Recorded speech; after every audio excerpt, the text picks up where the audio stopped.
మళ్ళీ తిరిగి వచ్చాడు. తండ్రి ఏం చేశాడు? కౌగిలించుకుని ముద్దు పెట్టుకున్నాడు. కానీ ఈ భూమి మీద బ్రతికినంత సేపు నువ్వు క్రీస్తు కొరకు బ్రతకకపోతే గనక, చనిపోయిన వెంటనే నువ్వు ఎక్కడికి వెళ్తావు? క్రీస్తును అంగీకరించకుండా నువ్వు చనిపోతే ఎక్కడికి వెళ్తావు?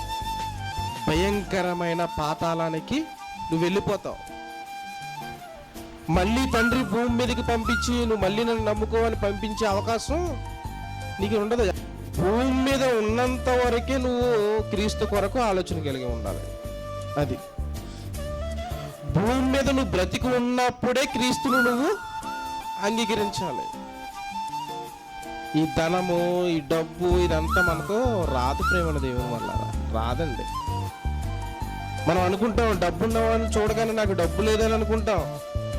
మనం అనుకుంటాం డబ్బు ఉన్నవాడు కారు మీద వెళుతున్నప్పుడు నాకు కారు లేదనుకుంటాం, నాకు 2 స్టేర్లు బిల్డింగ్ లేదనుకుంటాం. కానీ ప్రేమన దేవుని వల్లరా పేదవాడిగా బ్రతకడం అనేది దేవుడిచ్చినది గిఫ్ట్, పెద్ద గిఫ్ట్ అది.